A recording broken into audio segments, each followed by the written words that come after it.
Young Drunk! Hey, welcome to the Micheaux Mission. 2 Men, 1 podcast. Every black film ever made. My name is Len, a.k.a. the Bat Tribble. And as always, I'm joined by my partner. Hey, this is Vincent Williams. Tonight, ladies and gentlemen, it is December the 12th. Yes, it is. Which means we are in the merry month of December, celebrating all types of holiday films. And tonight it's Vincent's turn to select our film to review. Yes, and he is select a rare occasion for Vince to select a recent release. Yeah. But it's one that has been on the lips of people for weeks now since it dropped on Amazon Prime. That is Eddie Murphy, Tracee Ellis-Ross leading a huge cast in Candy Cane Lane. Yes. Tonight's film that we will be reviewing on the Micheaux Mission. Yes. But first, we want to say hello to each and every one of you out there who are watching as we stream live from Young Junk, Philadelphia's premier video podcast palace here in the lovely town of Manayunk, as we stream to YouTube and to Facebook and to all points north, south, east, and west, and to everyone out there in the chat. Hello, one and all. Good evening, one and all. Vincent, how are you doing, my I friend? am fine. Yeah, I am fine. doing good? Getting ready for the holidays. Yeah. Running around. So, good running around. I'm fine. And yourself? I'm doing the same. I actually will be this weekend taking a trip to Pittsburgh for a long overdue visit with my daughter and my grandson. Very nice. Very nice. I have an aunt who lives in Pittsburgh. So I like Pittsburgh. I've never I been. like Pittsburgh a lot. I've never been, so she's promised. Good comic shops. Oh, really? Yeah, good comic shops. Any one come to mind? I can't think of the name of the one that but I'll tell you offline. But if I remember, and in full disclosure, I haven't been to Pittsburgh in probably 5 or 6 years. I've never been. Yeah, so. but what I do remember is it had the components of those wonderful kind of Rust Belt cities where the real estate wasn't as crazy.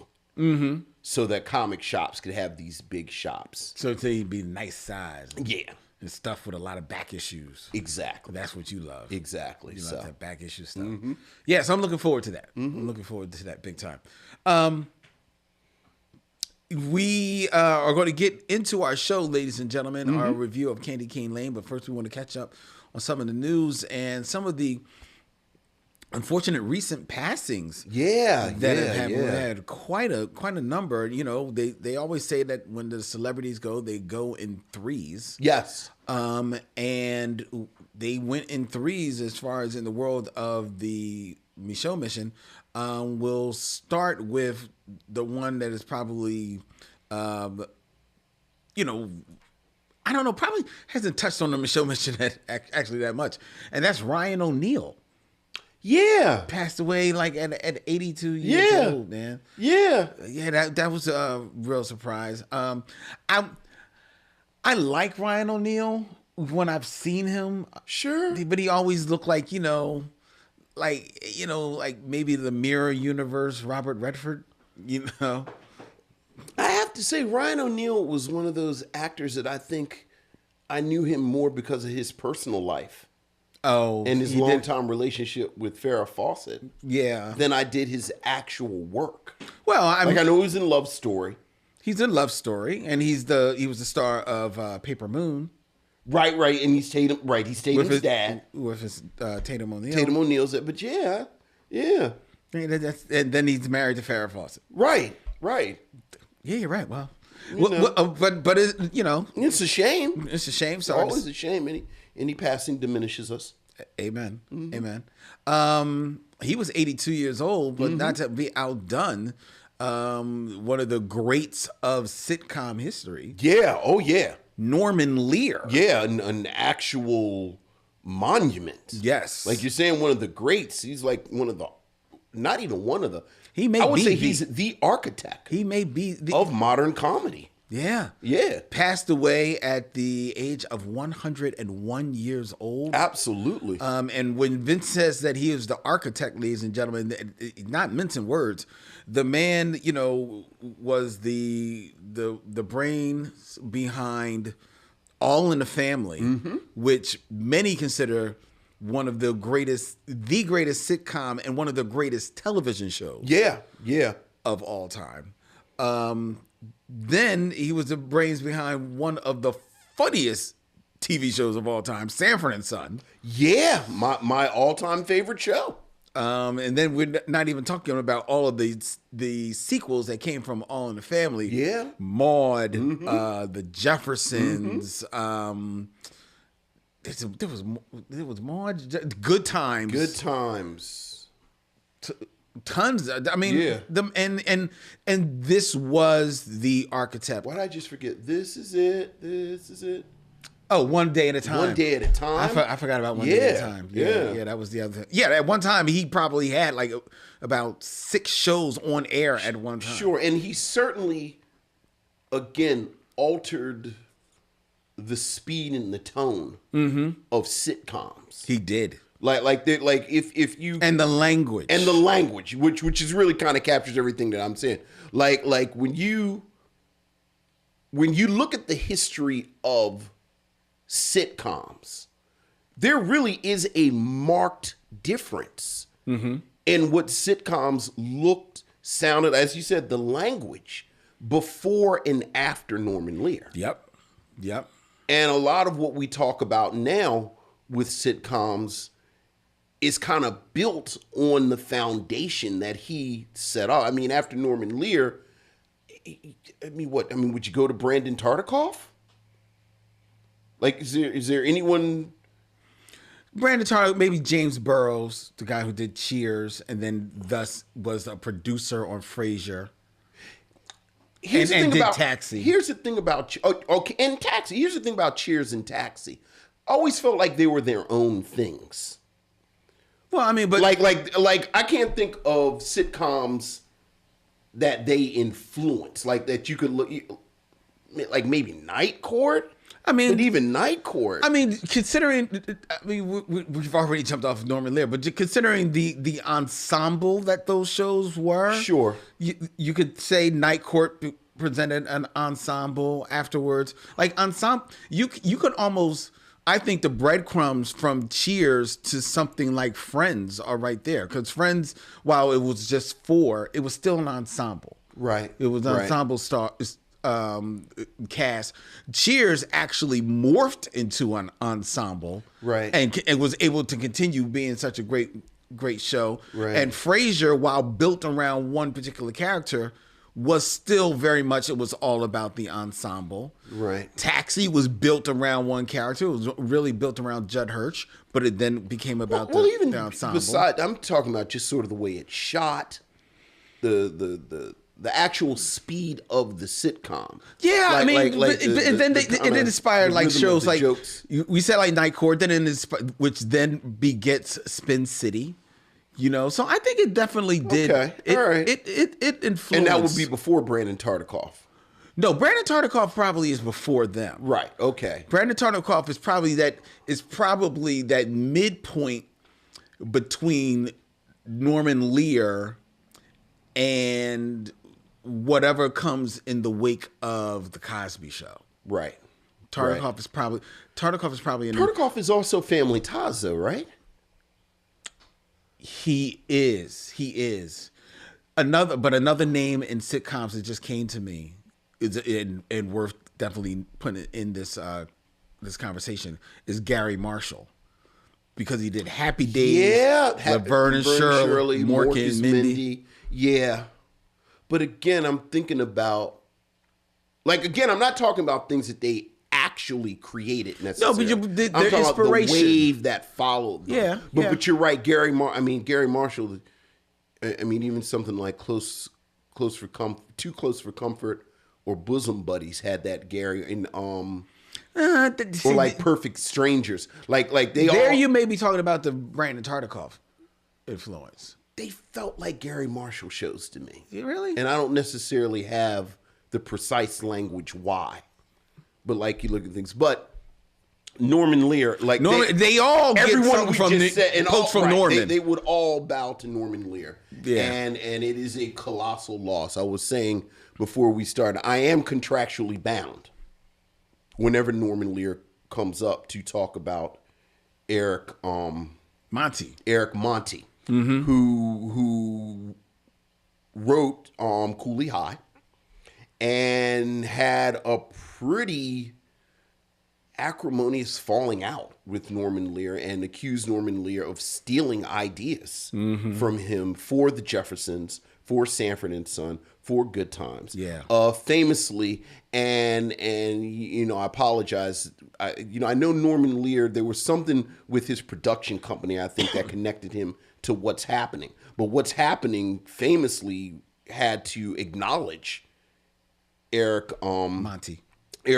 as a creator after a lawsuit. And Eric Monty always said that he was blacklisted because of his falling out with Norman Lear. Norman Lear always denied all of it. He did. But I did always kind of wonder how Good Times and the Jeffersons came out of Norman Lear. Like, he a genius, but Well, the one thing I do know about Norman Lear is that while he was a writer, he was, and he even said this, he was a producer first. Sure. So he would develop writing rooms. So I don't think Norman Lear would ever say that it came out of him. It came out of him. Right. You know what I mean? But he was the one that stirred the ship and made it happen. And Eric Monty would say he was the one actually laying down the map. And so, but regardless, it is a colossal loss. Yeah. It is a colossal loss. And he will be missed. He will be. Lived a good life. He certainly did. Lived a good life. And Eric Monty's stuff aside, it seems like he was a pretty good dude. Like, he seems like he was a good man. So, and another loss, and this is definitely a little closer yes, to the Micheaux mission, ladies and gentlemen, is the loss at 87 years young of one David McKnight. Oh, and who was that? Now, this is a name that some of you may recognize. He had a pretty prolific career in television in the 70s and 80s, appearing on Kojak, Hill Street Blues, The Incredible Hulk, Dynasty. All right. Benson. All right. L.A. Law, 227. But No Place Like Home. His big claim to fame were appearing in the Five Heartbeats. Who did he play in the Five Heartbeats? Oh, I knew you were going to ask me that. I will tell you who he played in Five Heartbeats in a little bit. Did he play Eddie Kane Sr.? Give me a moment. Okay. But his true claim to fame was as the title character in 1976's J.D.'s Revenge. Yes. Where he played the deceased hustler who takes over the body of college student Glenn Turman and goes after the man who murdered him and his sister 30 years earlier. So David McKnight is definitely a name that we want to honor here on the Micheaux mission. Absolutely. Now you asked whether or not who was Who did he? he play in the Five Heartbeats? Let us find out for you, Vincent. Hold on. As I pull up David McKnight, and pull up his... Do you have his picture? Because I can tell you if you show me his picture. There's a gentleman.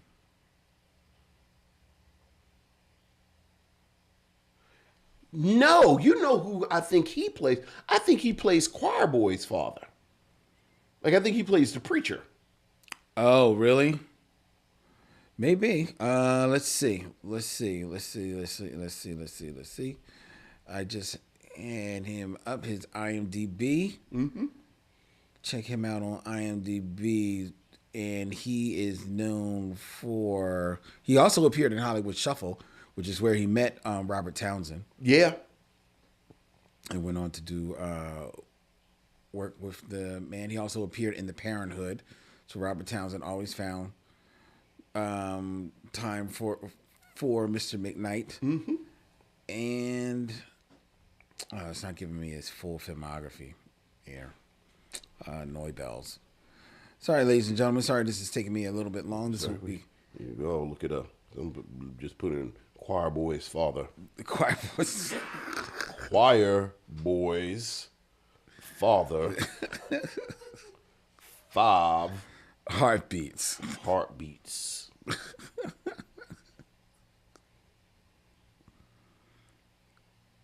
Oh man, and I'm finding everything here except that. It's, here we go. 5 heartbeats.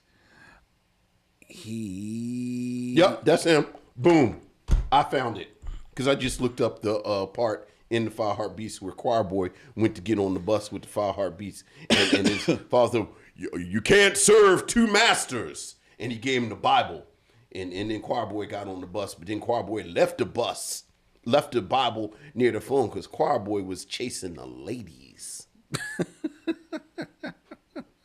And remember Choir Boy, he said he had a new stage name. His name was Rock. What was his name? Like Rock Stone? Yes. It was very subtle. Yes. I remember that. Yes, he plays Choir Boy Senior. Perhaps Choir Man.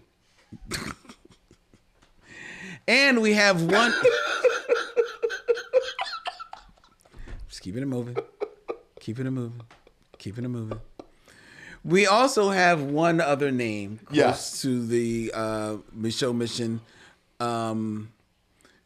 Hasn't shown up on the Micheaux mission, and it's hard pressed whether or not she will or not. But I was about to say, was she in movies? Ellen Holly, Mm-hmm. passed away on December 6th. She is famously known as Carla Gray Hall on the ABC soap opera One Life to Live. Yeah. Where she appeared from 1968 to 1980, and then again from 83 to 85. And Ellen Holly is noted as the first African American to appear on daytime television in a leading role. Mind you, that is the first African American, not the first African American woman. Yeah. The first African American to appear in a lead role on an American soap opera. As I mentioned, she passed away on December 6th at the tender age of 92 years young. That's right. Ellen Holly. And yeah, almost all of her work was on television. As in television, she appeared in a few small films in the 70s and 80s, but yes, most of it was on television. Yeah. So rest in peace to her as well. Most definitely. All right. So let's keep the train moving, ladies and gentlemen. Rolling. And with that, let's get into your emails. Or as we like to call them, Missives from the Missionaries. So what else is going on, Len? we have emails, Vincent. Ooh, Missives from the Missionaries. Ooh.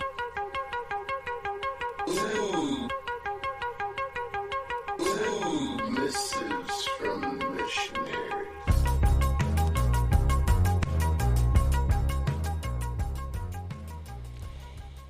We have emails, Vincent, and our first one is from Nicholas. Hey, what's up, Nick? Right in time for the season. That's right, Saint Nick. What's up, Len and Vince? My name is Nick, and I am a huge fan of this podcast, A Fellow Missionary. Oh, good to hear, Nick. I recently listened to the Harlem Nights episode. Okay. And I can see why Vince thinks Harlem Nights is the weakest black film from Eddie Murphy's canon. The writing was subpar and the direction of the movie was okay. It definitely was a vanity project on Eddie's behalf. Mm-hmm. And that's from his classic work, because it's clearly not his weakest work. No, right. We'll be discussing that later in the evening. I have a new top 5 for both of you called Top 5 What Ifs in Black Cinema. Oh, okay. Examples are, What if Jacqueline and Marcus from Boomerang actually ended up together despite them being the same person? Or what if Mookie didn't do the right thing? I thought it would be a cool concept to try out and discuss. Happy holidays, brothers. Salute, Nick. All right. Top 5 what ifs in black cinema? It's funny because the ones that he named, they've kind of dealt with. If not the what ifs, but kind of what happens afterwards. Did you watch the Boomerang television show? No. At all? No. Me either. But I know one of the characters was Marcus and not Jacqueline. What was Halle Berry's character's name? Anyway, one of the characters was their child. Okay. And then the two kind of postscript do the right things. One is Red Hook Summer is supposed to take place within that universe. Oh, okay. And I don't know if you remember, but there was a little buzz because it was very lo-fi in the advertising, but they said it was a semi-sequel, and they kind of teased that it would connect somehow. And the only real connection was Mookie shows up at the end of the film in a montage of fathers and sons, and it's Mookie holding a little, a young boy. Oh, okay. But the interesting thing is he's wearing a Sal's Pizzeria jersey. Oh. So the implication is that Sal rebuilt and Mookie went and worked for him again. Interesting. And then the other one, it's been like 2-3 years now. This is a spoiler, y'all. But okay, so if you have plans on watching the She's Gotta Have It television show that was on for 2 or 3 seasons, plug up your ears because I'm about to give you a spoiler. So Anthony Ramos plays Mars Blackman on the TV series. On the TV series, She's Gotta Have It. Mm-hmm. Mars is the character that Spike Lee played in the movie. Yes. She's Gotta Have It. But in the television show, it's modern day. It's just they've just moved all of the characters to modern day. So it's the same story, but it's just in today's right. Like the first time. couple of episodes are basically a remake of She's Gotta Have It, set in like 2017, and then it kind of spun out from there. Anthony Ramos again plays Mars Blackman. Mm-hmm. I think the show was on for 2 seasons, maybe 3 seasons. I feel like it was 2, but go ahead. The last episode or the next to last episode in the last season, Anthony Ramos's character, his Mars Blackman, goes to visit his mother, who is living in Puerto Rico. Okay. He visits his mother, and his mother is played by Rosie Perez. Oh, interesting. During the conversation, this character played by Rosie Perez, who he just calls Mom, says to him, the man that you think is your father is not actually your father. Your father is a dude that I was messing with named Mookie.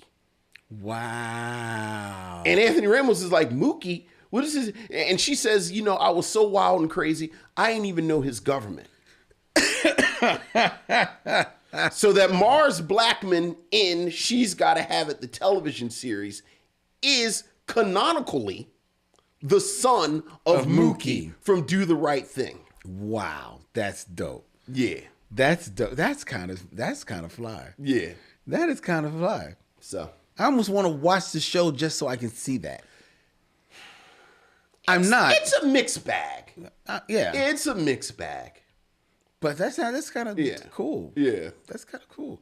I can't think of any like black cinema what ifs that like I really am that interested in seeing how it played out in my head. That I can think. Yeah, not that I can think of off the top of my head. Yeah, not really. Yeah. But I mean, it's a good concept. It is a good we'll keep it around. Maybe something, and who knows? The Missionaries may come up with one. Of course. But thank you for the email, Nick. Thank you, Nick. We got another email from Corey Nicole. Hey, Corey. Answering Vincent's question What question on A.J. Johnson. All right, now. I always got time to talk about A.J. Johnson. Hi, Len and Vince. This is a follow-up email from the last one I sent regarding why A.J. Johnson wasn't in Strictly Business. That's a good question. According to Dami Davison, who has a memoir out, believe it or not, and he does, and I read the book. Actually read it. Yeah. It's not bad. It's not bad at all. Halle Berry was fired by the director of Strictly Business, who was not Kevin Hooks.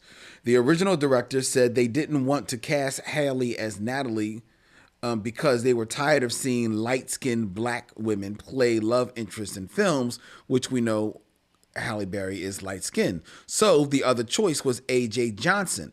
But then the original director of Strictly Business was fired and replaced with Kevin Hooks. A.J. Johnson was then let go as well, thus Halle Berry getting the role of Natalie. That answers your question. Wow. That is interesting turn of events. Yeah, behind the scenes kind of stuff. Yeah. I wonder if on the low, and she'd probably have no reason if like A.J. Johnson maybe harbored a little bit of animosity towards Halle, because that, as far as I know, You think that's what launched Halle Berry's acting career? it did. I mean, say what you want about the movie. No. I think you're... Well, I think that, to be fair, that, and then she got a claim for where's the movie where she's with Samuel Jackson? She's a drug. Oh, Jungle Fever. Jungle Fever. Spike Lee, yeah. So she got a claim for that. Then she's a lead in this. I don't remember which comes first, but I think that kind of like gets her started. And that certainly seems, at least as if I remember A.J. Johnson's filmography, the closest she came to an opportunity. Yeah, I mean that. Well, I'm well versed in A.J. Johnson's filmography, actually. Yeah, after House Party, and then Kid and Play couldn't get her in House Party too, because Kid and Play famously got Full Force, and I think Tisha Campbell and Martin Lawrence rehired, because when they made House Party 2, I think they wanted to scrap the whole cast, whole nine, except Kid and Play. So after House Party, I believe she doesn't show up again until The Inkwell. Wow, was that long? Well, yeah, because that's a nice little stretch. The Inkwell is like the 90s. House Party is the 80s. Yeah. I mean, it's like the late 80s. Late 80s, but still. I was going to say, it can't be that hard to pull her up her filmography.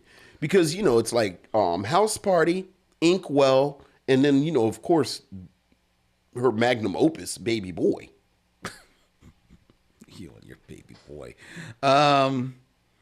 Let's see. What else is she in besides those three? So films? she does School Days in 1990. Right, she's in School Days. That's right. She does School Days in 88, House Party in 90. And then she doesn't show up again. Boy, you're A.J. Johnson. Look, man. She does TV movies, but she doesn't show up in the films until 94 in The Inkwell. Look. And then after The Inkwell, she doesn't show up again until 1998. In High Freak, Freak, Quincy. I don't even know what that is. Yeah. She's DJ Venom in it. Oh, Lord. You may be freak. You may want to go look that up. Look. I'm just saying. And then Baby Boy and Yeah. Blacklisted. Wow. Yeah. Wow, man. Yeah. It's I mean, that's absolutely. And Inkwell is just Inkwell is just ridiculous. That's like Vanessa Bell Calloway, Phyllis Dickney. Now, in her defense, in 93 from 95, because I'm looking here, she is in the main cast of a TV series, Sirens. I vaguely remember that. That was about the singers. I don't remember this. Sirens focus on the work and lives of 3 rookie female police officers. What am I thinking about? She, which stars Jane Brooke, Adrian Joy Johnson, which was AJ, That was AJ. and Lisa Snyder. Okay. Despite receiving an Emmy nomination, the series was canceled by ABC after 13 episodes, but was picked up in syndication the following year, with 22 episodes being produced and aired. The syndicated had a slightly different cast, but A.J. Johnson did reprise her role. Oh, wow. That's interesting. Mm-hmm. Okay. Well, shout out to A.J. Johnson. Yes. I hope she's doing well. Yes. She's like a life coach, I think, now. Yeah, and a fitness trainer. Yeah. Yeah. All right. Corey continues in her email. Can't wait to hear the review of Candy Cane Lane. Oh, you're going to hear it. With Eddie Murphy. I was going to say this movie is somewhat of a boomerang reunion with Eddie, Reggie Hudlin as the director, and an appearance by one David Alan Grier. Yeah. And that it definitely has been pointed out by others. Yeah. All right. So thank you, Corey Nicole. Thank you for your Corey email. Nicole. And we got one last email. Okay. This is from Michael Sykes. Hey, what's up, Michael? Movies that he is requesting to add to the list. Okay. What we got? Let's see what's on Always your short like list. that. Hey, Len. Hey, Vincent. This is Michael Sykes, your fan. I am so excited to see your review about Friday after next. I can't wait. That's not even just that till next week. Yeah. Just hold your horses. Yeah. It's next week. Merry Christmas, Merry Christmas, Merry Christmas. I guess he knows he's going to be out of town next week, so he sent us the email. Right. A week early. Right. I also have some great movies, maybe that I can recommend that you perhaps have never heard of. Please do. Like Honey Dripper, which stars Danny Glover, Charles Dutton, and Bondi Curtis Hall. You know this film? I've heard of this film. Never heard of it. Yeah. All right. Period piece, real prestige. Oh, really? Mm-hmm. Had a short run. Yeah. Phantom Punch, featuring Ving Rhames and directed by Robert Townsend. I'm not familiar with that at all. Yeah. Okay. So, all right. Once in the Life, starring Lawrence Fishburne, Iman Walker, and Gregory Hines. Oh, I'm not familiar with that. This is when This is when we know and has been shortlisted. Gang Related with Tupac. Yes. Because that's Carl directed Devil in a Blue Dress. Oh, Carl Franklin? Yeah, I think that's Carl Franklin. Yeah. Obstacles, starring E40 and Brian Hooks. Okay. One day. Foolish, starring Eddie Griffin and Master P. Yeah, I'm never going to pick that. One day. Stomp the Yard. Yes, of course, Stomp the Yard. Of course, Stomp the Yard. Who doesn't want to watch a movie about 45-year-old actors playing college students stepping? Don't you know? They stomp in the yard for fraternity supremacy through stepping. The Obama Effect. Oh, what's that? Who's that? Is that a film? Yeah, but I don't think it wasn't a feature film. Right. Okay. I thought that was maybe documentary. Okay. Caught Up. Yeah. And Ice-T and Charles Dutton and Ernest Dickerson's Surviving the Game. That is on my short list. That's been shortlisted. Yeah, that's on my. I actually forgot Ernest Dickerson directed that. Yeah. That has gotten even shorter on my list. I seem to remember really kind of liking Me that too. movie. Me too. Yeah. Because I thought, and I remember, well, now I do remember Ernest Dickerson talking about basically casting Charles Dutton in the lead role of the dudes hunting. Right. Dude, because otherwise you'd have had a bunch of white dudes hunting a black guy and just the politics of it. But they said by having Charles Dutton in there, it complicates it. And it does. It's kind of like Ernie Hudson plays the great white hunter in Congo. Mm-hmm. Yeah. Take your time with these. It's just something to add to y'all happy holidays list. Your fan, Michael Sykes. Thank you, Michael. Those are good ones. Those are very good ones. Those are nice. I forgot about some of those. Thank you very much. Yeah. We appreciate that, Michael. Absolutely. Just to let you know, ladies and gentlemen, as we mentioned before, next week or Michael mentioned, we're going to be reviewing Friday After Next. And then after that, we are going to shut the show down for 2 weeks. We're going to take 2 weeks off at the end of the year to kind of like recharge our batteries and come back in I guess technically the second week of January. All ready to go as we start that March, inching ever closer to episode 400. Does the March start? What episode are we on? We are on 376. Oh, yeah. So the March should start. We usually start, We usually start at 75. At 75, but then because of the holiday, we thought maybe we'll start like within 15 or 10. We kind of nail it down. Maybe do 20. Yeah, maybe 20. That's probably something we should talk about in a meeting and not during the show. I just started a meeting. Yeah, hit the gavel. Right. Yeah, I guess the March has started. It's started, and we definitely have a couple of some ideas, some special events that we want to pull out. We're going to be doing a special event in January, January 27th at World Cafe Live. Yes. To be specific, the lounge at World Cafe Live, when the Micheaux Mission will be presenting a film screening of Love Jones. And doing a live podcast right there. Tickets are on sale now at worldcafelive.com.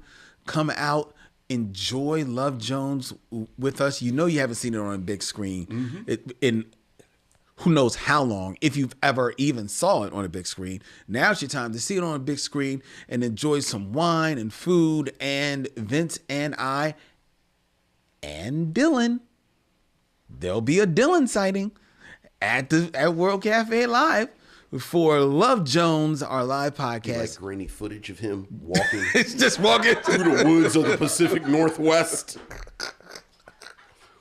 We can have like some anthropologists and scientists on arguing about whether or not he's a hoax. You can see the zipper. You can see the zipper. Does Dylan actually exist? Here's the funny thing. It'll be like a dude, and it'll say scientist. Here's the funny thing, though.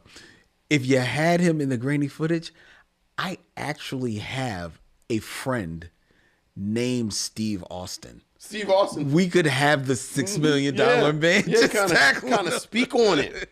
Speak on it.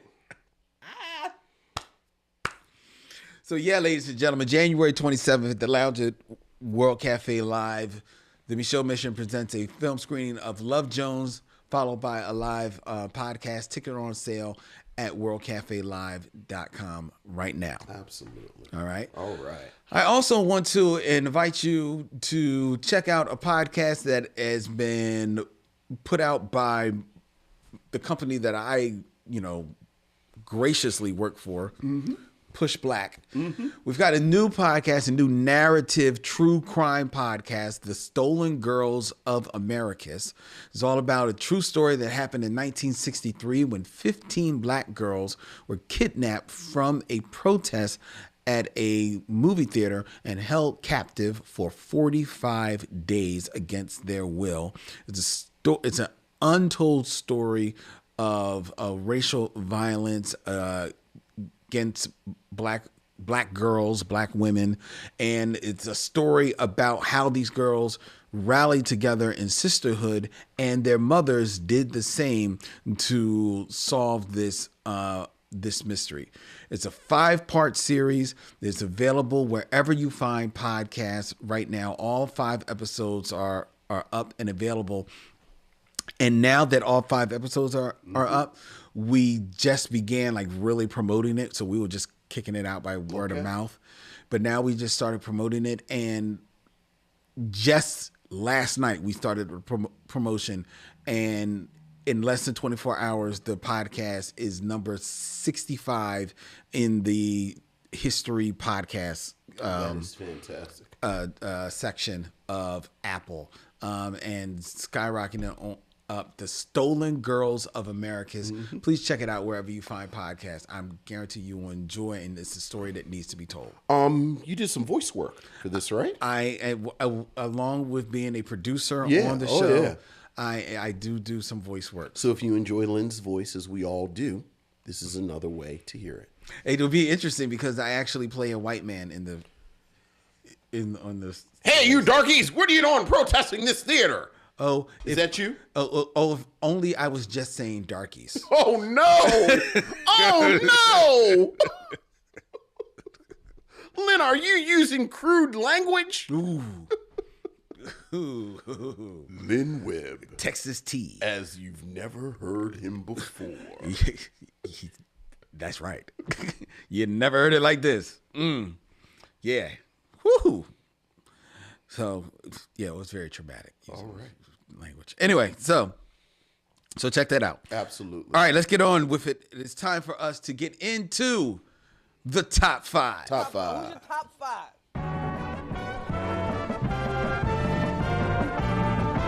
My top 5 is. My top 5 is.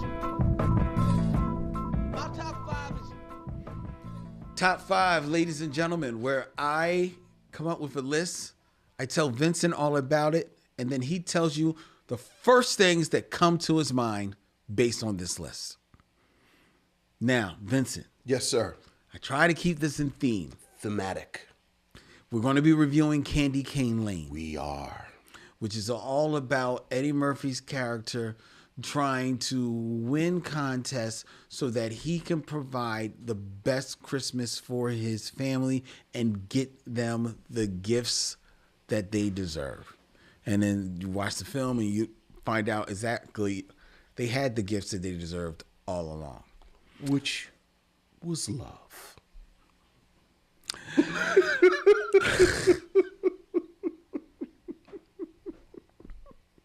Come on.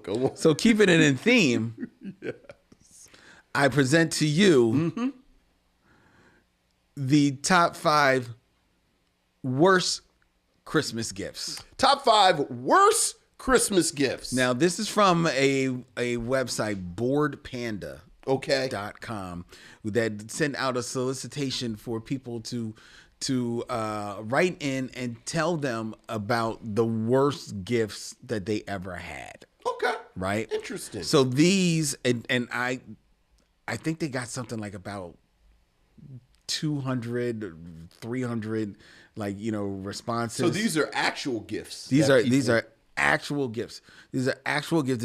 But more to the point, these are actual the story, because sometimes the gift itself isn't bad, but it's the story. It's the story behind it. It's the story behind it. All right. So number 5. And all of this is these are the stories. I didn't take the people's names. Sure. Put it out there. So number 5. All right.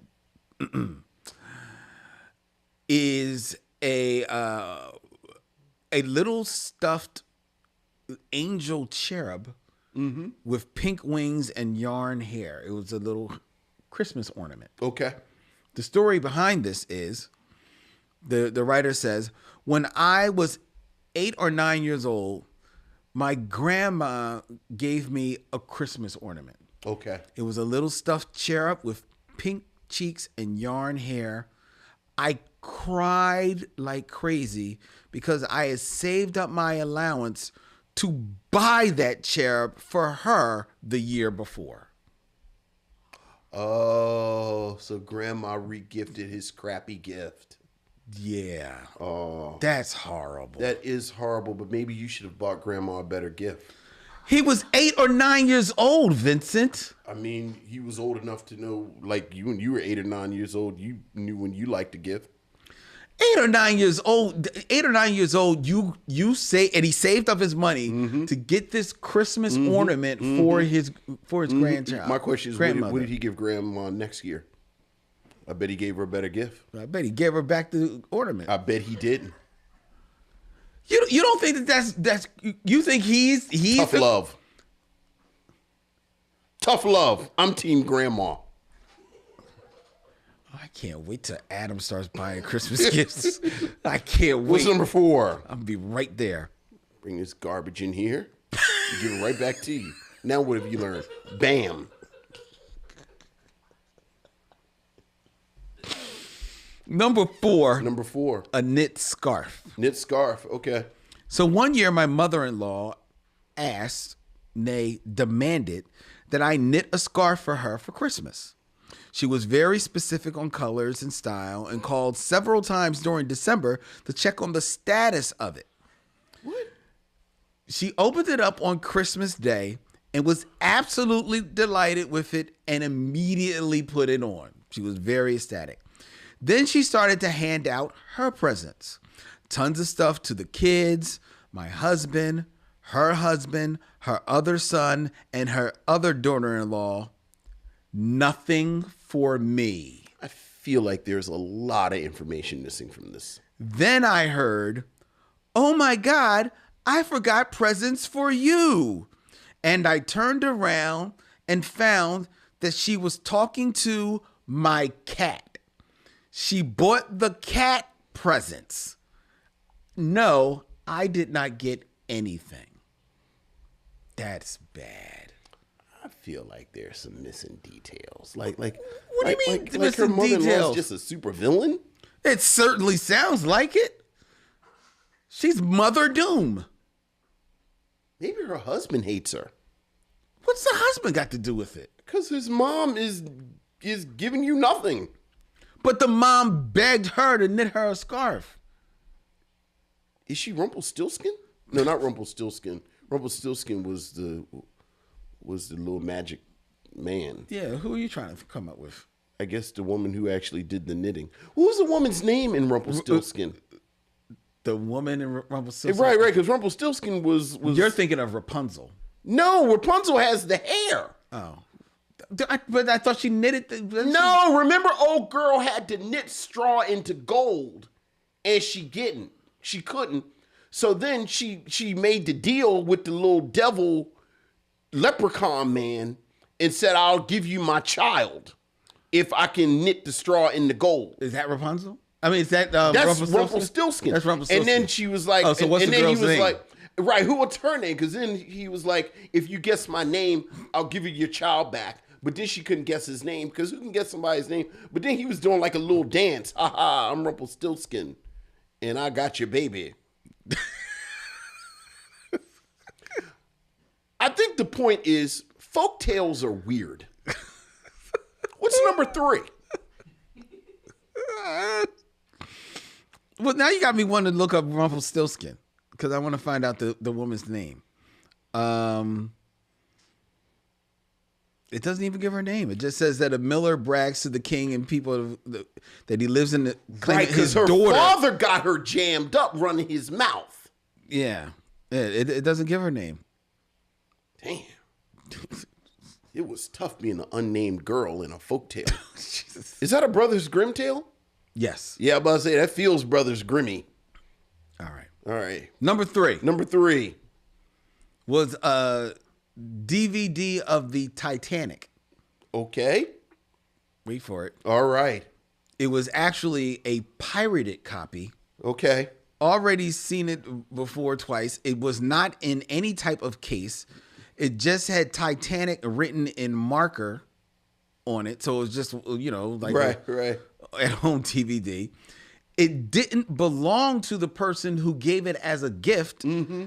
And the DVD was scratched and didn't play. Was the person that gave you the gift addicted to crack cocaine?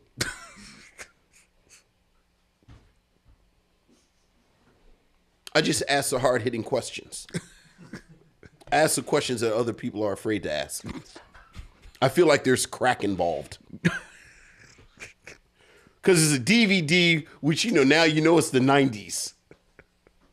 And all this passing things back and forth. Hey, man, I got a gift for you. This sounds very crackish.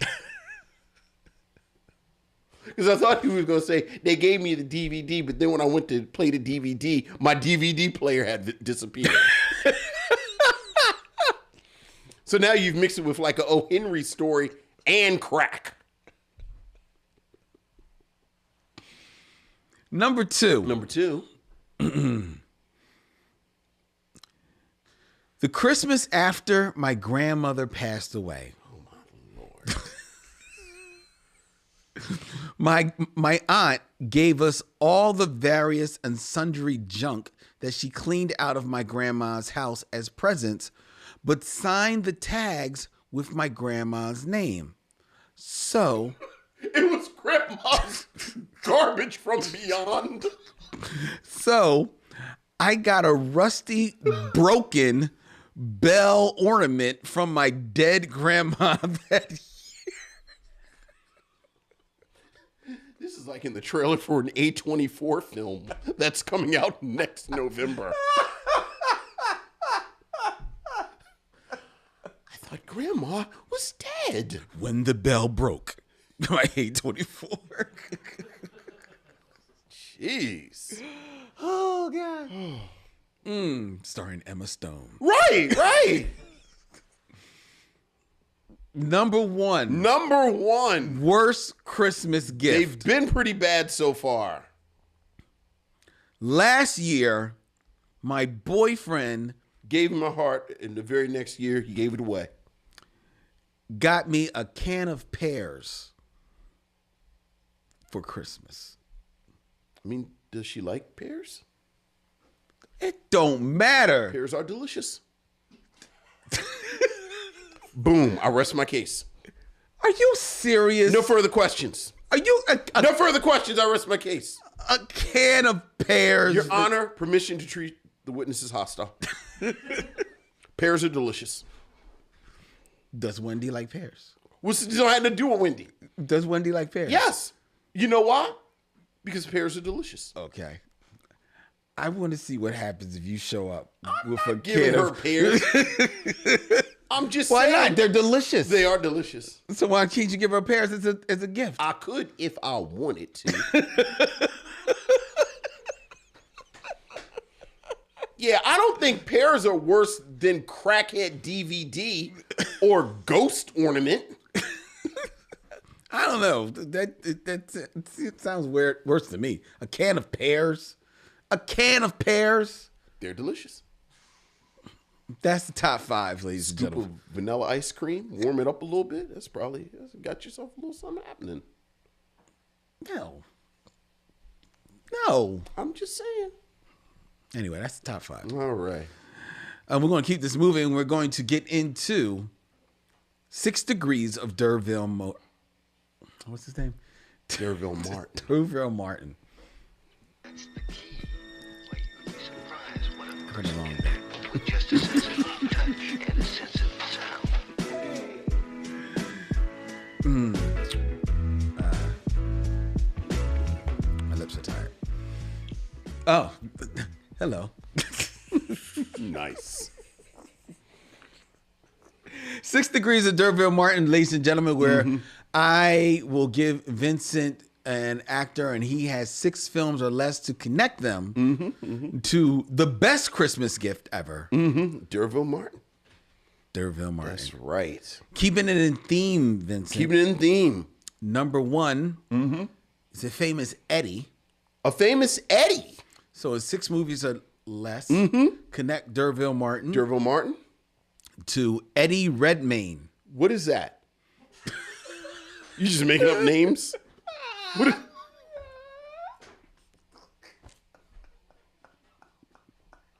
You just making up names? Eddie Joe Hasselfit. What is that? Is this a real actor? Yes, he's a real actor. He's Who's an been in things? Academy Award winning actor. Let me see his face. Okay.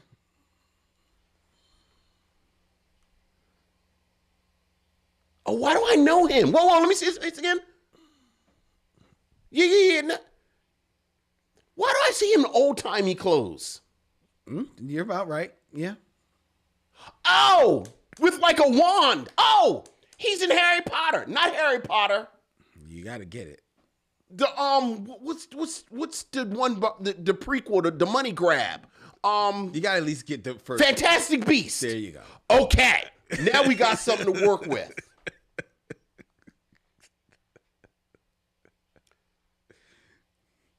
Isn't Carmen Ejugu in one of those? Let's see.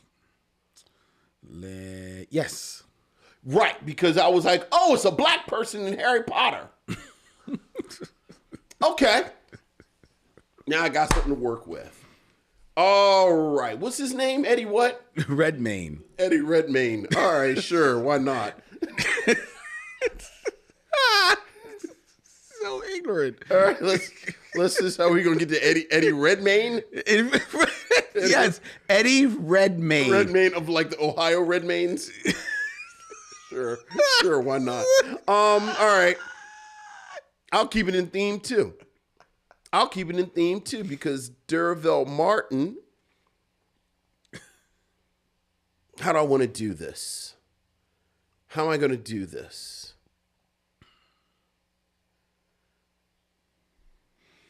Derville Martin is in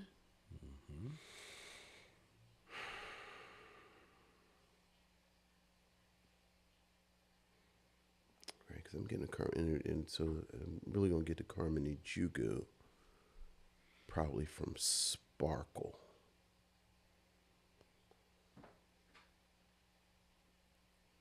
And I'll get to her from Sparkle. Okay. Oh, here you go. Let's have some fun. So Derville Martin is in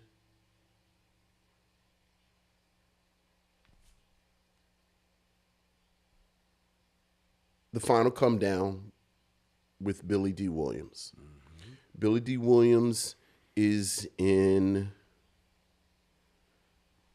Lady Sings the Blues with Richard Pryor. Mm-hmm. Richard Pryor is in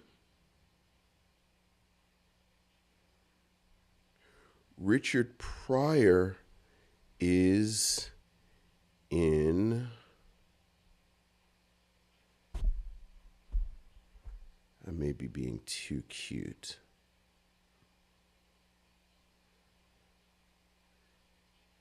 Well, Richard Pryor is in Harlem Nights with Eddie Murphy. Eddie Murphy is in, so I've done 3. Mm-hmm. Eddie Murphy. You're trying to get to Sparkle. Right? Yeah. Mm-hmm.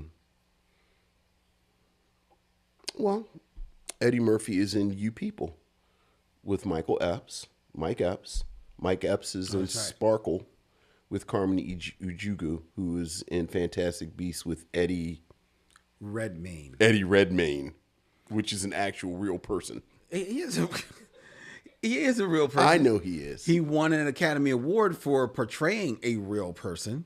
What was that? He portrayed Stephen Hawkins in My Theory of Everything. Oh, yeah. Did you see that? No, I did see that. Did you? No, I did see it. Did you? I did. Really? I did. Did you? I did. I did see it. I had to think about it. I did see it. It was okay. Uh-huh. All right. Well, there you go. Do I have another famous Eddie? No. You don't have another famous Eddie? You don't have a famous Eddie. Next up is a famous Murphy. Oh. See what I did there? So in 6 movies or less. Who's the famous Murphy? Connect Derville Martin. To Cillian Murphy. Oh, Cillian Murphy. Okay. Well, Cillian Murphy, you get him a couple of ways because he's Scarecrow in y'all's Chris Nolan's Batman. But I like him better in the Chris Nolan film that I really like. Oppenheimer? No. Inception. Mm-hmm. He's in Inception. Mm-hmm. So this is how we'll get to him. So Derville Martin is in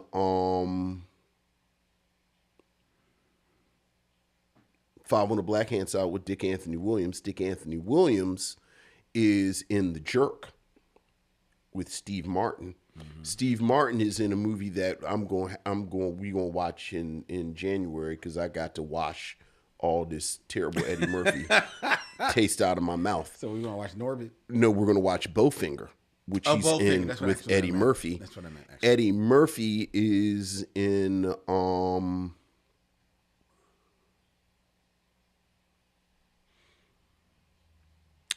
Coming to America with Samuel Jackson, who is in Django Unchained with Leo DiCaprio, who is in Inception with Cillian Murphy. Very good. Yeah. Very I like him. Oh, I do. I like Cillian Murphy. I can't really do Peaky Blinders. I know though. you said you can't. Yeah, do I it. just didn't. Hey. Maybe I'll try it again. I mean- Should I try it again? Do you like it? I liked it. I finished it. I love the series. Is it over? Yeah, it's over. Did they? How they do at the ending? I think they did okay at the ending, but I also think they stayed 1 year too long. My nephew really liked Peaky Blinders. I just could not It was get into it. It was good. I enjoyed it. Okay. I did enjoy it. I like Peaky Blinders. Yeah, but I like that Cillian Murphy. Oh, Cillian Murphy. Yeah, is. he's all right. He's good, man. He's very good. Mm-hmm. I enjoy his work. All right. All right. Very good, Vincent. Yes. Um, Famous Eddie and a famous Murphy. there you go. Very nice. And now let's get to the most famous Eddie Murphy of them all. Yes. As we get into our review of Candy Cane Lane. Yes. All right. Here we go. Candy cane. All right. Here we go.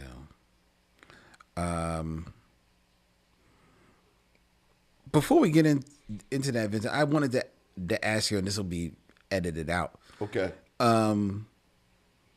You had told me about it. Have you watched or started watching Pluto on Netflix? Oh yeah. Have you finished it? I'm on like episode 4 because Okay. I am luxuriating in it. Yeah, me too. Because it's long. Oh It's my really deep. God, it and is intense. so. Did you read the manga? The manga? No, I never read manga? I never read the manga. Oh, it's so good. And I have to say, if you're watching the anime, you actually don't have to read the manga because they are so faithful to it. Okay. It is the most faithful adaptation I've ever seen of anything. I really am enjoying It is. I think I'm so probably on episode. good. I think I'm about to watch episode 6. Yeah. Probably when I go home. Yeah. But yeah, it's really good, man. Yeah. And it's gorgeous. Oh, It is absolutely yeah. gorgeous. I mean, I heard people talking about like the Blue Samurai, and that looks okay, but this hand drawn stuff. Oh my god! I don't even really really. I don't really do anime. Like really. I know. Like It's not not- right. it's not We've really- talked about it's yeah. not just my thing, but oh yeah, Pluto. I don't really do manga, but Pluto. Oh yeah, this is it right here. I know. All right, I just wanted to see whether Oh or not you're yeah. up on it. And it goes without saying we didn't talk about. I don't know how we didn't talk about that damn Godzilla -1. Oh, did you see it? Dude, I'm gonna say it. You kind of tiptoed around it last week. I'm gonna say it. I think this is the best Godzilla movie. Period. I told you. The end. No, you said I think it might be, but I think it might be, but- because you like the team ups into this. It's as far as my favorite, Yeah. but I can still look at it and recognize that it's a better movie But and this- story. This was ridiculous. Yeah, man. This is the first Godzilla movie I've ever seen. I actually didn't need Godzilla to show up. I could have watched The Humans the Yeah, whole movie. maybe. Which kind of made it so I was like, wow, I'm really enjoying this character study and this really human story. But in like 10 minutes, It's all going to be it's moot. right. Because right. Godzilla's just going to Right. start stepping on people. Right. It is so. And I will also say that as much. And the acting was good. Like it was, The acting is phenomenal. Yeah. Acting is phenomenal. But as much as I do have more fun in Godzilla versus Sure. in Kong. I can recognize this is the better movie, and this Godzilla is probably even a better design. well, and we do got because I will go down a rabbit hole and I don't really want to talk about Candy Cane Lane that much. I loved how it acknowledged the man in the suit ness, but that it was almost an otherworldliness nature to the way that it he moved, Godzilla moved, that somehow made it scarier. Yeah, but that's because it actually is Toho that does this whole production. There's no American influence in it at all. Yeah. And like that, the final scene when the plane. Oh, all right. Well, don't tell. I'm just saying plane. Look, anybody listening, we wholeheartedly, if you don't like Godzilla movies, we wholeheartedly recommend Godzilla -1. Yes.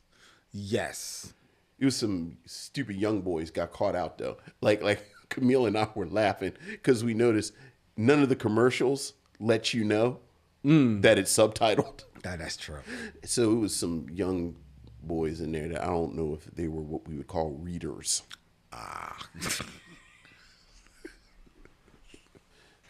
They were not having an easy time. It made me think, so you remember when Crouching Tiger, Hidden Dragon came out? Yeah. But then it was like 2 or 3 of those kind of prestige. Yeah, because the hero. Hero. Boy, me and Wendy joke about this all the time. So if you've never seen Hero is a period piece. You know, one of those wire fu, kung fu, but it was non-sequential. Yes. So you if you remember, it was color coded. Like you had to figure out whether it was in the past, the present, or the future by the colors that the characters were wearing. Right. It was subtitled. And this is not racist at all because they've written articles about how, you know, some of the actresses feel pressured to get plastic surgery. Like a lot of the actors and actresses actually looked alike. You know, again, I am not being racist. This is something that they talk about in Chinese cinema. It was a dude, it was a brother in there who brought his girl to see it. She had the hardest time in that movie. With the subtitles? With all of it. Oh, God. Wait a minute. I thought she was dead. Hold on. Wait a minute. How are they there now? Lynn, she talked through the whole movie, and I've never felt as bad as I felt for that young woman who was there on a date. And he told her we're going to see a karate movie, and he brought her to this mishmash puzzle of a film. Yeah.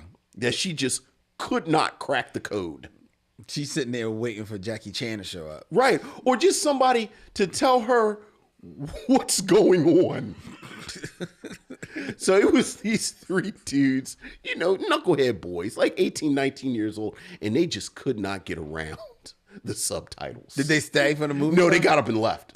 They actually got up and left. That's a shame. It just... I mean, that's a shame because at the end of the day, it's a Godzilla movie. I know.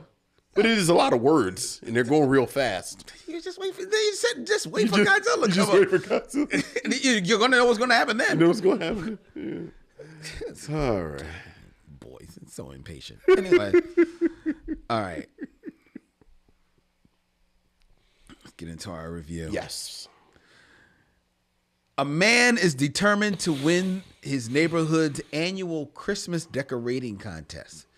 He makes a pact with an elf to help him win, and the elf casts a spell that brings the 12 days of Christmas to life, which brings unexpected chaos to town. That is the synopsis of Candy Cane Lane, a new film out for the holidays on Amazon Prime and starring one Eddie Murphy, Tracee Ellis-Ross, Janaea Walton, Thaddeus Mixon, and Madison Thomas as the Carver family. A family that is, boy, they are steeped in Christmas. And we're going to tell you all about it in Vincent's selection for tonight's stop on the Micheaux mission. Vincent, this film was directed by Reginald Hudlin. Yes. What do you have to say about Candy Cane Lane? I guess the first thing to say about Candy Cane Lane is that I was not disappointed. Okay. because what I always say is disappointment implies expectation. And I had no expectations for this film whatsoever. If we include Dolomite Is My Name, this is now Eddie Murphy's fourth streaming service outing. Okay. In film. You know, after Dolomite Is My Name, we had Coming to America, the sequel to the classic film Coming to America, and of course, You People. Oh yes, okay. Last year, and as good as Dolomite As My Name was, the returns diminished very quickly afterwards. On the subsequent films, I yes. think, you know, Coming to America had a lot of problems. And frankly, the biggest problem was Eddie Murphy's energy that he brought to it. We talked about on the show all of the talent that was squandered in Talk to Me. I mean, You People. And You People. But besides this carrying on this unfortunate pattern of lackluster results from Eddie Murphy, there's really no nice way to say what I'm about to say.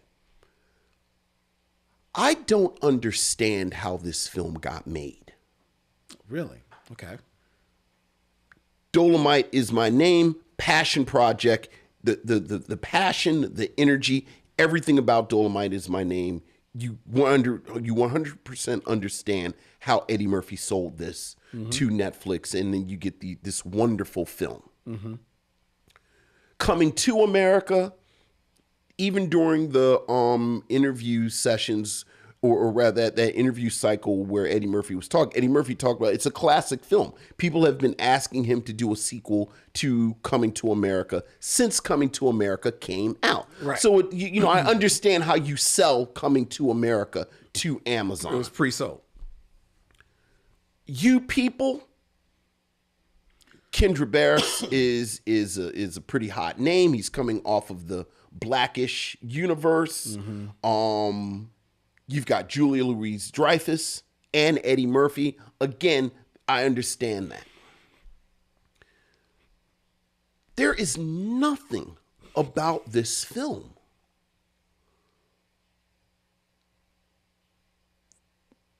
that makes me understand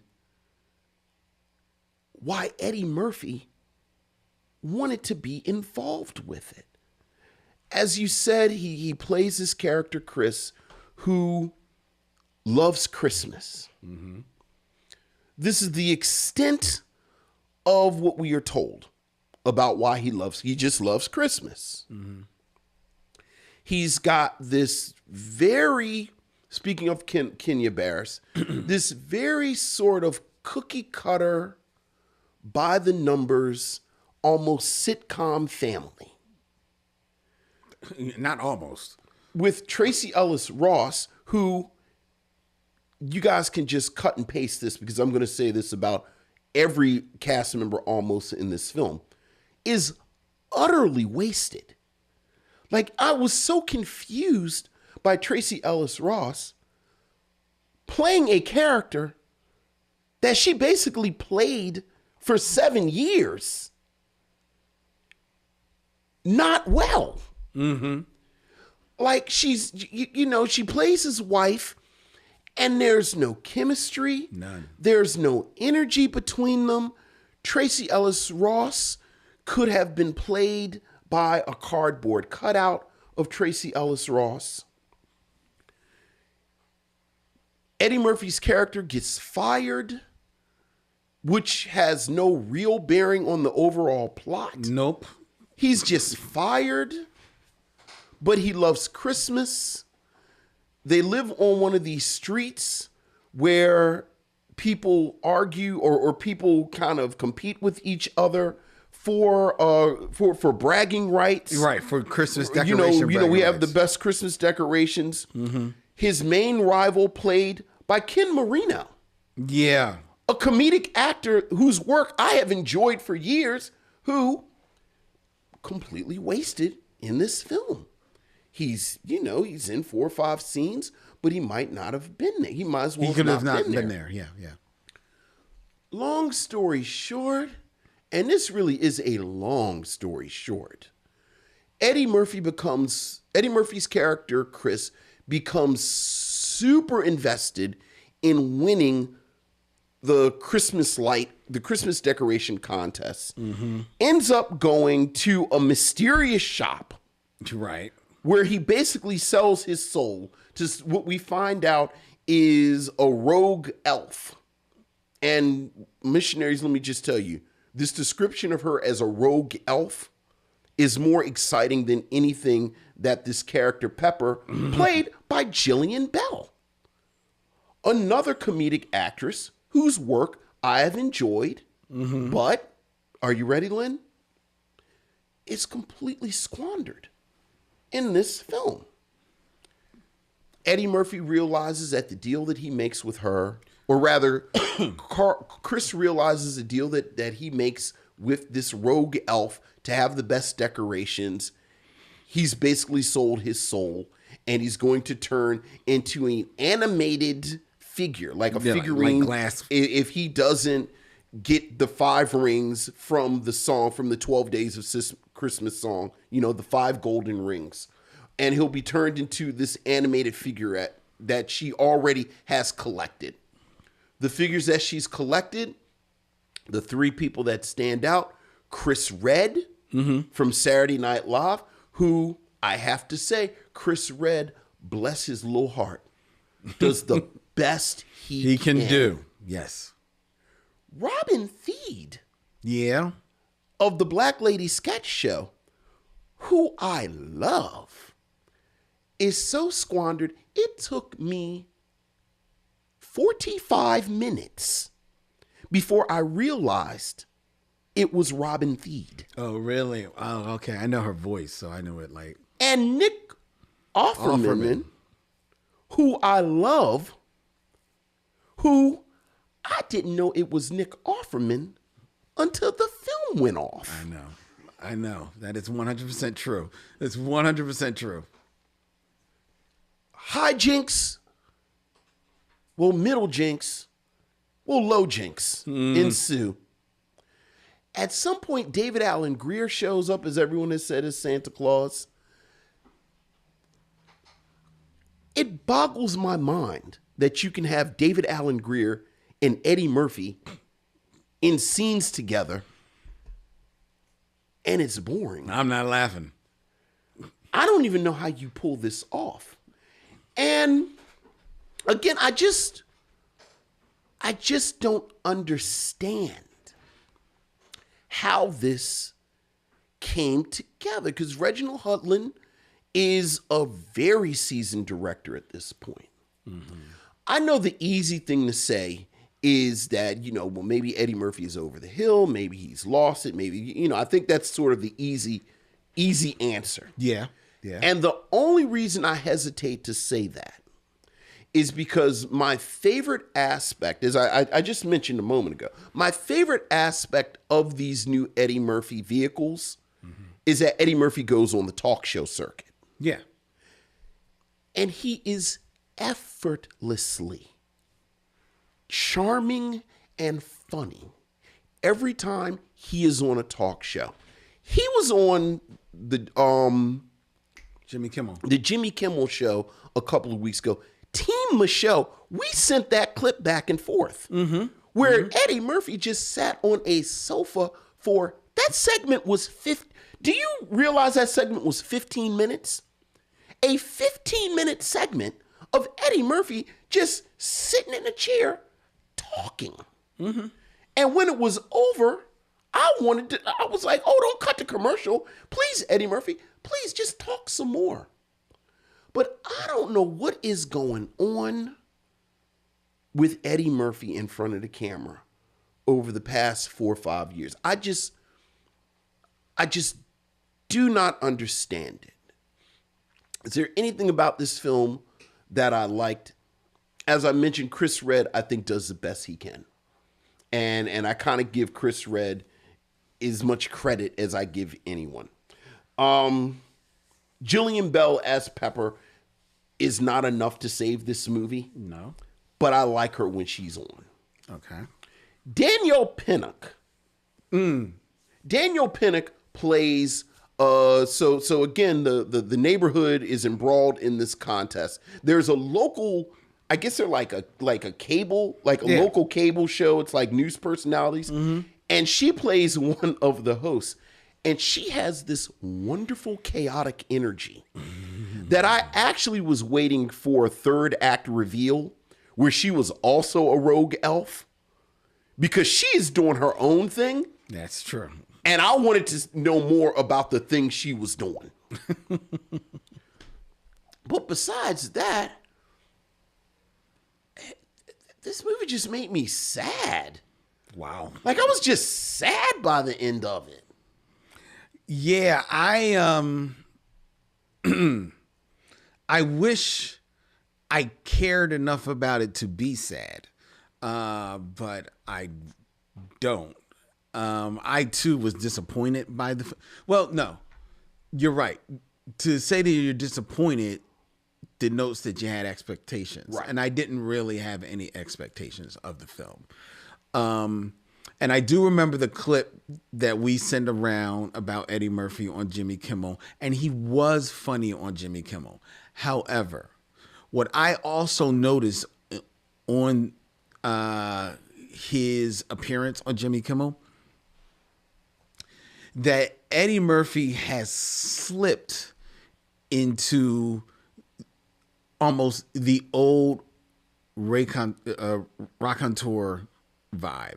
Okay. You know, like when he goes on these shows, first of all, he's going on these shows with almost all of the hosts are much younger than him. Right. And they're in awe of him. So they're in awe of him. Yeah. Right. When I was young and I used to watch the Johnny Carson show, right? Jack Benny would go on his show. Jack Benny is a huge comedian from the early part, from the 40s and 50s, ladies and gentlemen. Huge.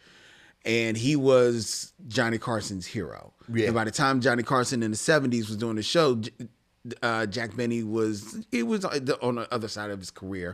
He was just doing, Las Vegas shows or whatever. But whenever he went on that show, you could see that Johnny Carson was just, I'm here in front of Jack Benny. It didn't matter how often he was. And that's how all of these guys, Jimmy Kimmel, Jimmy Fallon, all of them, this is Steve Colbert, this is how they all look at Eddie Murphy. And rightfully so. Sure. He's earned that. He has earned his laurels in that way. But he has also slipped into that gear. And that gear that you saw during that appearance on Jimmy Kimmel, because while we shared the clip about the story that he tells, because he tells this great story about dating Lola Falana. You only did with Lola Falana. If you really watch it again, the facts of the story are funny. But he's not really delivering the story. Interesting. He's kind of just... Right. He's telling it, and because the facts are funny, you're like, "Oh my God!" Right. But he's just like, "Yeah, well, Right. And that is the mode that he's slipped into. He was energized for Dolomite Is My Name because, like you said, that was a passion project. Yeah. It was a passion project, but it was also the project by which I think he sensed this is going to also kind of like let people know that I still got it a bit. So he had something to prove. If I decide to actually lace up my shoes. Right. Because remember, the talk coming out of Dolomite was that, okay, now that I've done that, now I'm going to get back on stage. I'm going to go do some shows, to get set up for a big comedian return. That never happened. No. Because he fell right into that groove, man. He fell right into that groove after it, because after Dolomite is my name, they threw money at him. You've been talking about coming to America. Let's make it happen. The pandemic was, looking like it was bubbling up. We need something that can happen. You can knock this out in a couple of weeks. Sure.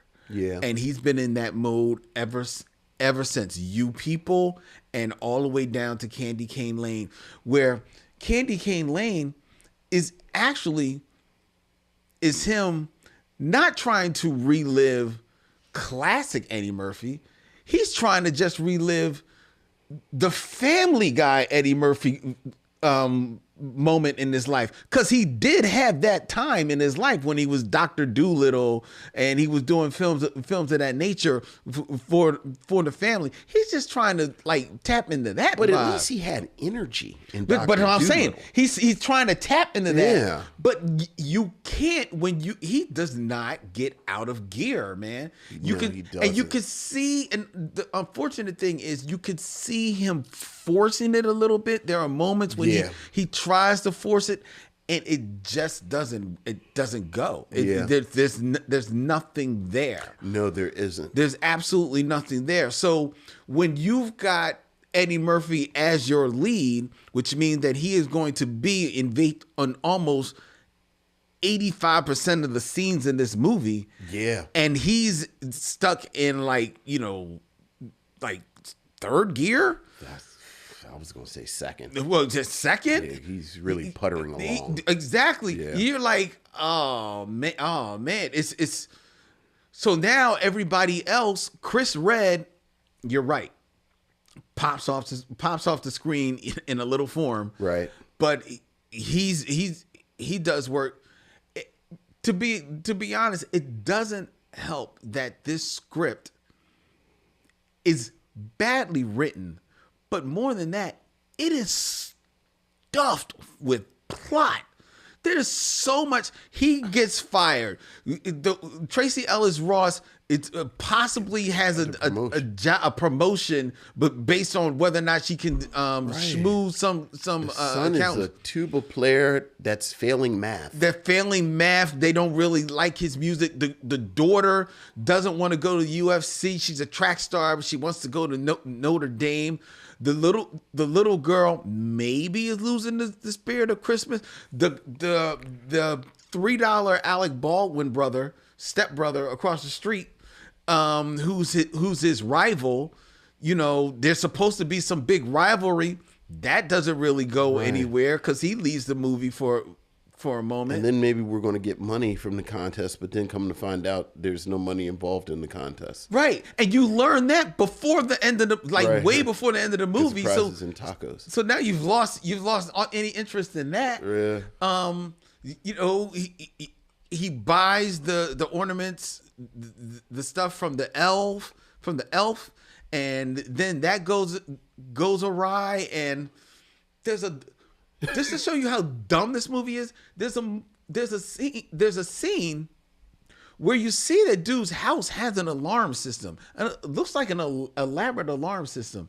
Yet the elf comes walking into the house to talk to the little figures, real life glass figures that he stole from her store, and say, "Y'all coming back with me." Well, you know what? On second thought, no, you're not. And then she leaves. What? What is happening? There's so much is stuffed in this film. It makes absolute sense that Reginald Hudlin, a seasoned director, he don't even know where to point his camera half the time in this movie. It is. And the thing is, I actually just listened to a review of this film from some people that review Christmas films, so they're all in gear for Christmas movies. Yeah, this is their thing. They Christmas people. And when they reviewed this, and I listened to their review before I watched it, because it was the last week, and they liked the movie. So I'm like, okay, so maybe on just the silly Christmas movie level, this movie works. And that's all I'm going in to this film for. It doesn't even work on that level because the story is so hackneyed and the lessons learned are so forced in at the end.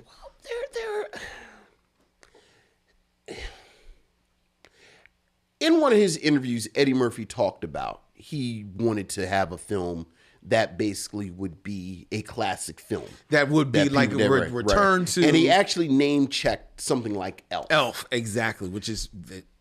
But you think about something like Elf, which is really kind of a silly movie. Yes, it is. But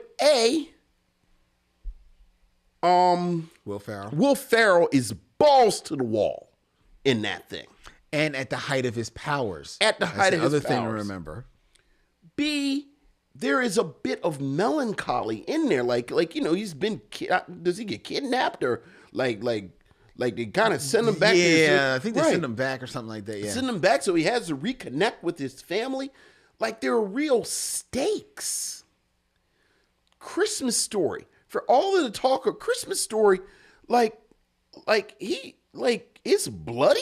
Mm-hmm. And then it's the gun, and it's like, there's heft in a lot of these movies. Yes. Which you always need to balance against. John McClane ain't even had no shoes on. He's crawling over glass.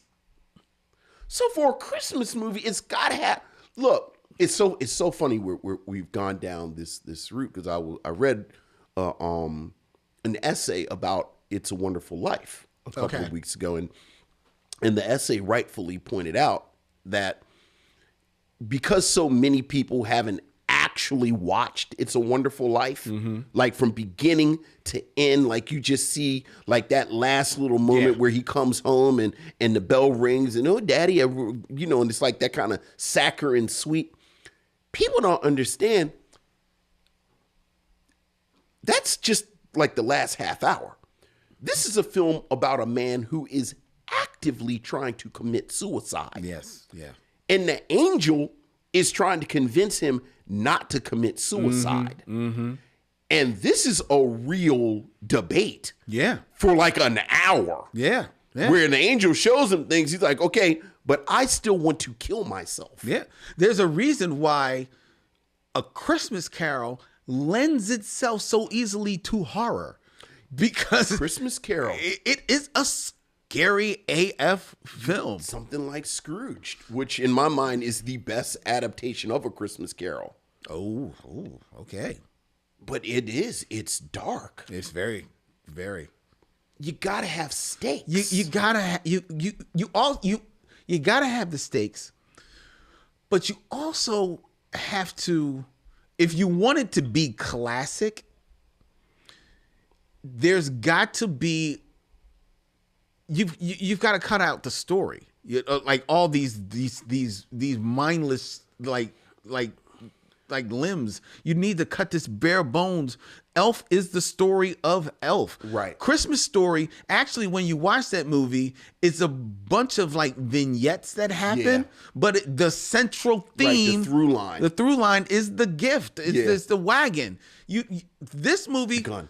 The gun, right? Yeah. This movie, everything is like up here, and they try to pay off everything, and it just doesn't. Right. Like, you just sold your soul for Christmas decorations. That's enough. You are about to lose your life and be consigned to the body horror of being a living doll.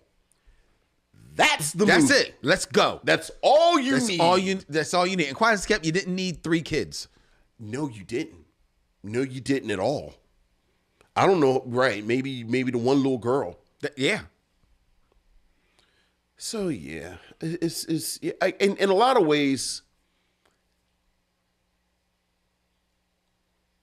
I don't like reviews like this because this is the type of review where we could just sit here and point to all of the missteps, the misfires, the badly executed aspects of this film. Like I said, I it got to the point I was just happy to see something that like I said, I really did like Danielle Pinnock, like her as this, and she slipped her son in here somehow, and Yeah, she was cute. She got Yeah. a little grating on me. oh, but, I liked her. but she was cute. She was a lifeline for me. And then when she said, "Oh, I didn't mention that the $100,000 is going to be paid in tacos," I said, "See, that's the kind of chaos I'm looking for." I liked her partner in that, Timothy Simons. Well, I liked him bouncing off of, Yeah. of this mad person that somehow his agent has signed him up to be sitting in here with her. I know. Like he said, I went to the Columbia School of Journalism. I liked him. Yeah. I liked him. And I will say, I really didn't laugh in this movie except when the 6 geese are laying and you just see them firing eggs out of their boom boom from the air. Boom boom boom boom. Just That made you laugh? It made me laugh. That made me sad because this was a wonderful opportunity for physical humor from Tracee Ellis-Ross. And yeah, who, again, is wasted. for 7 years, she showed she could very much be a physical comedian on Blackish. I don't know how you give Tracee Ellis-Ross an opportunity to jump around and act silly, and she doesn't. Yeah, you're right. You're right. I wasn't even sad. I was just confused. Speaking of confusion, would you recommend Candy Cane Lane? I wouldn't, and it pains It me. feels bad to say that, right? pains Because me. it's because like you said, it's the type of review you don't like doing, because I also recognize that there is a wide swath of our audience, or the audience in general, that is going to watch this movie, especially on Christmas Day. Yeah. And it's just going to sit there and just, Look. enjoy it for what it is. Watch Jingle Jangle again. Yeah. It's always time for Jingle Jangle. Yeah, well, because it's always time for a Nika Noni Rose. It's always time. Nigga, Noni Rose isn't even in it that much. But enough. But what she said. No. You know I love Jingle Jangle. No. Yeah, I love It Jingle Jangle. and I did like Jingle Jangle. Yeah. So yeah. Watch Jingle Jangle Watch Jingle Jangle. again. But And The Preacher's Wife. The Preacher's Wife. Another film with like we were thinking about that, like, obviously the plot is from The Bishop's Wife, Right. But still, it's like, you understand this is a movie about an angel who's trying to steal this man's wife. This man who has committed the sin of trying to help people. It's pretty dark. I know. So Eddie, I have to say the search continues, my friend, for your classic Christmas movie. I mean, besides Trading Places. Well, you're right. There you go. Well, there you go. There you go. Watch Jingle Jangle. Watch Trading Places. And Watch A Preacher's Wife. there's your Christmas. There's your Christmas right There's there. your Christmas. All right. And he's talking to you, Eddie. You watch Jingle Jangle, Trading Places, and Do you think Eddie has seen a complete cut of this film? No. Me either. No. Me either. I just get I get the sense I do think Eddie Murphy is a consummate professional. Yeah. Like, I think he's where he's supposed to be. He shoots what he's supposed to shoot. But yeah, I don't see Eddie Murphy watching this. Yeah, I don't think this kept him. Yeah. Got him out of his trailer much. Right. Well, again, and after it's done, Next. yeah. All right. All right. So that is our review of Candy Cane Lane, ladies and gentlemen. Before we tell you that we're reviewing Friday After Next week, I invite you to follow the Micheaux Mission on the social media of your choice, whether it be Instagram, Facebook, or I can't even say it, Twitter or Twixix, whatever it is. Instagram and Facebook at Micheaux Mission.